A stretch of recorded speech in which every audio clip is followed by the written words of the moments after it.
Hello friends, good morning. तो कैसे हो आप? उम्मीद है कि आप सब लोग ठीक होंगे और मैं भी ठीक हूँ। तो फ्रेंड्स, करते हैं आज के ब्लॉग की शुरुआत। और आज का ब्लॉग शुरू कर रही हूँ मैं सुबह से ही।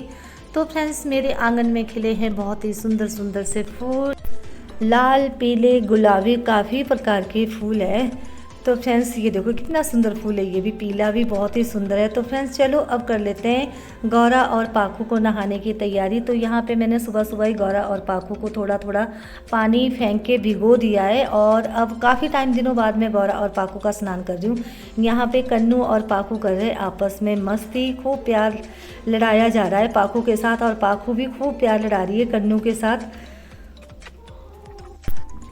तो चलो पहले मैं गौरा को नहाऊंगी, क्योंकि गौरा ने अपने आप में बहुत ही चिकड़ लगा रखा है। आजकल हरी घास है और हरी घास से जो है तो पूरी गौशाला में चिकड़ ही चिकड़ हो जाता है। तो चलो पहले गौरा का स्नान कर लेते, उसके बाद नहाऊंगी फिर पाखू को।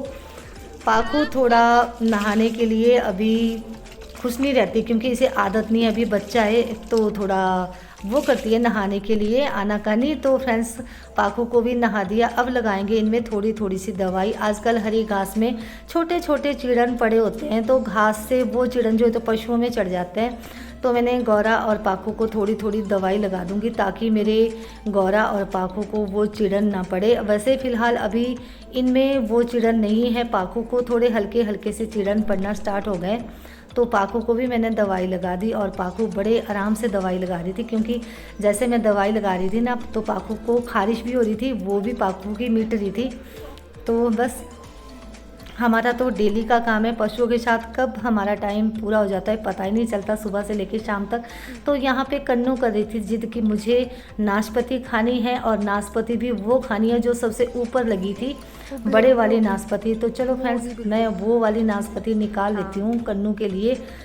तो ये देखो हमारे कितनी बड़ी बड़ी नाशपतियाँ लगी है। तो मैंने कन्नू को नाशपाती निकाल ली, और कन्नू को क्या, मैंने गौरा और पाखू को भी दो नाशपतियाँ निकाल ली। तो अब मैं इनको काट के जो है तो अपनी गौरा और पाखू को खिलाऊंगी। पाखू को आदत नहीं है नाशपाती खाने की, लेकिन मेरी गौरा को नाशपाती खाने की आदत है। वो हमेशा हर साल नाशपाती खाती है। पहले तो इतनी नाशपाती लगती थी कि टहनियाँ नीचे झुक जाती थी, तो गौरा और गौरा की जो माँ थी ना, वो पेड़ के पास खड़े हो जाते थे कि हमारे लिए नाशपाती निकालो। लेकिन गौरा की माँ तो मैंने बेच दी है, अब रही गौरा। तो चलो यहाँ पे मैं ये नाशपाती काट लेती हूँ और खिला लेती हूँ इन दोनों को। तो उसके बाद मैंने सोचा क्यों ना मैं आज गौरा और पाखू को थोड़ी देर रास्ते में चुगने के लिए छोड़ूंगी। तो फ्रेंड्स, काफ़ी टाइम हो गया मैंने गौरा को चुगने के लिए नहीं छोड़ा है। पाखू तो फ़िलहाल अभी बच्चा है, इसे चुगने की आदत नहीं है, गौरा को चुगने की आदत है। तो चलो बुला लेती हूँ गौरा को, गौरा आएगी मेरे पीछे पीछे।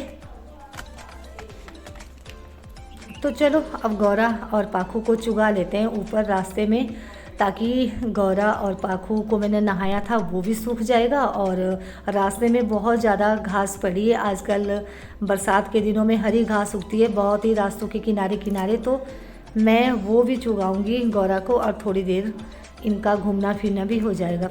कन्नू खा रही है नाशपाती, गौरा को छोड़ दिया है मैंने रास्ते में चुगने के लिए।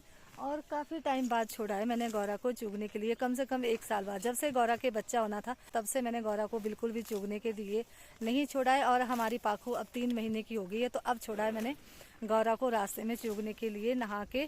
तो फ्रेंड्स, इसी के साथ करती हूँ मैं अपने ब्लॉग का एंड। अगर आपको मेरा ब्लॉग अच्छा लगा हो तो प्लीज़ लाइक करना, शेयर करना, कमेंट करना। अब मिलूंगी मैं आपको अपने नेक्स्ट ब्लॉग में, तब तक के लिए बाय बाय।